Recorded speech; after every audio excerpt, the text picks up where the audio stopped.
Life is a matter of choices. And every choice you make makes you. Most of our days are filled with choices. Big or small, they are all matter. Kung narinig nyo na po yung 90-10 principle or yung Pareto principle, it asserts that your life is the result of the decisions you made. Approximately 90% of outcome result from the 10% of efforts, decisions we made. Sa buhay ay punong-puno po ng choices. Punong-puno po ng decision makings. In the end, all of these choices form together to create the person we are today and the life we live. The choices we make today will impact our lives tomorrow. Kung kakain ka ba ng gulay ngayon or hindi? Papasok ka ba sa trabaho o hindi? Gagawa ka ba ng assignment mo sa school o hindi? Magpipray ka ba or hindi? Araw-araw, pansin nyo, tayo po ay nagdedesisyon. Spiritually speaking, decision determines blessing or curses. It determines heaven or hell. It determines life or death. Tayo po ang magde-decide. Noong unang panahon, hinintay nila na mapuspos sila ng banal na spirito bago magdesisyon kung ano ang tama at dapat po nilang gawin, bago po sila umaksyon, magdesisyon, bago po sila kumilos. Kung noon ay nakaasa po sila sa Holy Spirit, dapat ganoon din po tayo ngayon. Sa mga dinadaanan po nating mga problema, mahirap magkamali. Magastos ang magkamali. Masakit ang magkamali. Lalo na po kung tayo po ay dapat manigurado sa mga decision makings po natin. Yes, we are just human beings. Ang sabi po ng marami, tao lang ako at nagkakamali din. Yes, tayo po ay tao, pero wag mong kakalimutan na tayo din po ay Kristiyano. Tayong mga Kristiyano, we have to be dependent on the Holy Spirit, na laging aasa tayo lagi sa Holy Spirit. Sometimes it takes time to recognize what is the Holy Spirit and what is ourself. There is always battle of the spirit and the flesh. But as Christians, kailangan po natin ma-determina and we have to listen very carefully to the Holy Spirit and follow His leading. Sabi nga po ni Pastora Desiree, ang guidance daw po ay ang paggabay.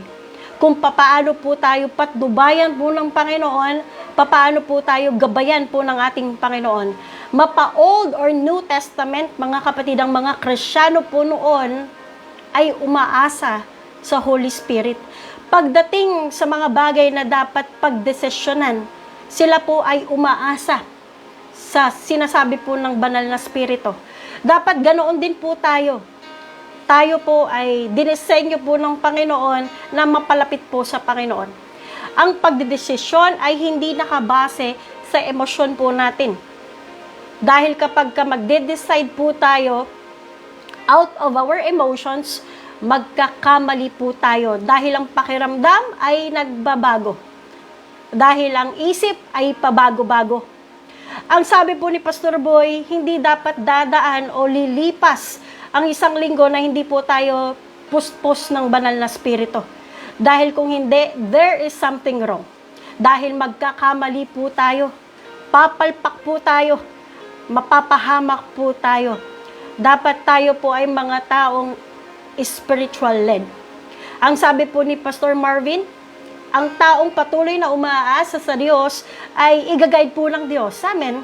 Pero yung mga taong pasaway na ayaw magpa-guide ay hindi igagayad po ng Diyos. Of course, dahil papaano po ba igagayad ng Diyos sa mga taong ayaw naman makinig? Amen po. Ang mga taong nagpapagayad daw po ay malalayo sa kapahamakan. Tried and tested na po noong unang panahon kapag hindi sila sumasangguni po sa Panginoon, sila po ay nagkakamali. Sila po ay napapahamak. Lalo na sa mga major decision makings po natin, mahalaga na tayo po ay sumasangguni po sa Panginoon at higit sa lahat, marunong po tayo mag-antay sa sagot, sa tugon po ng Panginoon sa buhay po natin, sa mga tanong po natin. Dahil hindi naman pwedeng magtatanong ka sa Diyos tapos ikaw lang din ang sasagot. Of course not. Kapag si Lord ang nagsabi, kapag si Lord ang nag-decide, tayo po ay mapapabuti. Naalala ko nung sinabi po ni Pastor Boy na kung ang lahat sa kongregasyon ay napupuspos na at ikaw ay hindi pa, kasalanan mo. Check po natin yung mga sarili po natin. Baka hindi na po tayo makausap po ng Panginoon. Check po natin ang ating mga sarili kung bakit hindi na tayo nauuhaw sa Panginoon. Baka masyado na po tayong occupied wherein hindi na po tayo matirhan ng Diyos. May mga verses po na binasa po ng ating mga pastors at isa po dito yung 2 Kings chapter 3. Dito po mababasa po natin na may gera, may labanan between Israel and Moab. Ang maganda po kay Haring Jehoshaphat, siya po ay matalino. Hindi siya basta-basta susugod, hindi siya basta-basta sasabak sa isang labanan na walang guidance ng Panginoon. Kaya sila po ay sumangguni po sa Panginoon. Kaya maituturing po na isang matalino ang mga taong marunong magtanong po sa Panginoon. Yung mga taong marunong sumangguni, lumapit po sa Panginoon at magpa-guide sa Panginoon. At sabi nga po ni Pastora Almira, isinabit muna nila sa Diyos ang kanilang mga plano. Humingi sila ng permiso, hindi sila pabigla-bigla sa kanilang mga desisyon. Hinihintay nila ang pagtugon ng Panginoon sa pamamagitan po ni Eliseo. At nakita po natin kung paano pinagtagumpayan ng Diyos si Haring Jehoshaphat. Sabi nga po ni Pastora Almira, malakas ang loob nila na sasabak sa isang digmaan, sa isang gera, dahil nakuha na nila ang sagot ng Panginoon.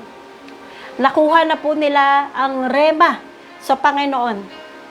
Nakuha na po nila yung guidance mula po sa Panginoon. Malakas ang loob nila dahil bago pa man ang labanan, confident na sila, tiwala na sila po ay mananagumpay na. Amen po. Sabihin mo nga sa sarili mo, the Holy Spirit is my help. The Holy Spirit is our help. In 1 John chapter 2, verses 26 to 27, isinusulat ko sa inyo ang tungkol sa mga taong nanliling lang sa inyo. Kung tungkol naman ito sa inyo, ang banal na spirito na tinanggap ninyo kay Kristo ay nananatili sa inyo. Kaya hindi na kailangang turuan pa kayo ng iba sapagkat ang banal na spirito ang magtuturo sa inyo sa lahat ng bagay. At ang mga tinuturo niya ay katotohanan at hindi kasinungalingan. At gaya po ng itinuro niya sa inyo, mananatili kayo kay Kristo. Kailangan po natin ng somebody na makakatuwang po sa buhay. Amen po. Ang Holy Spirit ang magsasabi sa dapat nating gawin. Dahil minsan o madalas ang advice ng tao ay hindi effective. Dahil ang wisdom po ng tao ay limited. Ang wisdom po ng tao ay questionable. Ang wisdom po ng tao ay imperfect and not reliable.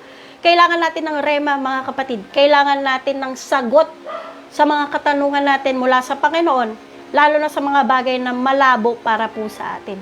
Kailangan po natin ng instruction, ng direksyon mula sa Panginoon. Because we need to live with clarity. Dahil we will have a secured and guaranteed life kapag kakatuwang mo ang Holy Spirit. Amen po. In Romans chapter 8 verse 14, it says, "For those who are led by the Spirit of God are the child of God." Another translation, "Many are led by the Spirit of God and are mature son of God." In other words, mga kapatid, one of the marks that you are a matured Christian is you know how to make decisions based on the leading of the Holy Spirit. Definitely, the devil will push you to make decisions. But the Holy Spirit never pushes you to make decisions. The Holy Spirit leads. The Holy Spirit guides. The Holy Spirit helps. Papaano po ba natin malalaman kung tayo po ay ginagabayan at pinapatnubayan po ng Panginoon sa mga desisyon po natin? First of all, we'll come to the peace of God. The peace of God will rule your minds. The peace of God will rule your hearts. In other words, He is a ruler. He governs us. Amen po. He leads us. Mga kapatid, if you don't have peace on something, don't do it. If you got peace on something, do it. Because that is the way that God is talking to you. Amen po. Second, whenever God leads you, He will always lead you to His words. Kailangan po natin ng rema mula po sa Panginoon because any rema is based on the Logos in the written word of God. Nagpipray po tayo sa Panginoon, Lord, give us wisdom to choose the right thing. Natanong niya na po ba kay Lord yun? Panahon na po ba na ako na ay magpakasal ngayong taon po na ito? Wala pa nga nanliligaw sa'yo eh. Lord, mag-a-abroad po ba ako sa taon na ito? O hindi? Lalo na sa mga decision makings po natin, sa mga major decision makings po natin, kailangan po natin ng wisdom mula po sa Panginoon sa buhay po natin. Noong time na kami po ay nananalangin, ini-impress po ng Panginoon ang warehouse doon sa kumpanya. Last year, andun po na iniintay po namin yung instruction po ng Panginoon. Ito na po ba yung time, Lord? Kung saan, kung kailan, kung magkano ang gagastusin. Alam niyo po mga kapatid, God never fails. That was last year.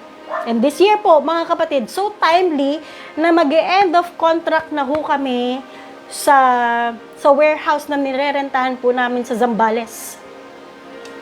At alam niyo po mga kapatid, nilapitan po kami ng may-ari at ang sabi nga, hindi na po magre-renew ng contract sa amin. Kasi magpapa-renovate daw po sila ng area. Hallelujah! Saan po kami lilipat? Maging intentional po tayo sa pagtanong po sa Panginoon. Praise God! Ang Diyos ay tumugon sa 5 buwan na pagtatayo po ng warehouse. Si Lord po ang nag-provide. Praise God! Hindi biro ang patayo ng gusali. Pero alam niyo po mga kapatid, ang Diyos hindi rin naman nagbibiro. Amen po. Kami po ay official na nakalipat ng bagong warehouse. Nag-warehouse blessing nga po last week at glory to God, andun ang pagsama po ng Panginoon. According to Isaiah chapter 58, where God guides, He provides. Amen. Sakto nga po yung tinuro po ni Pastor Boy. Ang sabi niya, ang desisyon para gumanda ang buhay ng tao ay nasa Kanya, hindi sa Diyos. Dahil binigay na ng Diyos sa Biblia ang kaparaanan para gumanda ang buhay po natin, hindi po ito nilihim ng Diyos. Nasa sa atin ito upang pakinggan at sundin nang sa gayon ang buhay natin ay gaganda. Praise the Lord. Kung papakinggan lang po natin ang sinasabi po ng Panginoon. Kung susundin lang po natin ang rema mula sa Panginoon, ang buhay ay maganda. Ang buhay ay masaya. Ang buhay ay sagana. Ang buhay ay ligtas.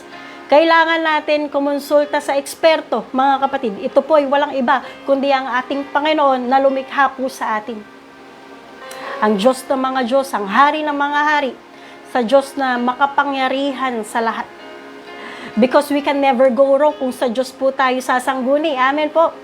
Ang Diyos po ay kailanman ay hindi pumalya sa mga buhay po natin. Kung may Pareto principle, may God's principle din. At ang prinsipyo po ng Diyos, patuloy po natin ipagkatiwala ang buhay po natin sa Panginoon, and 100% God won't let us down.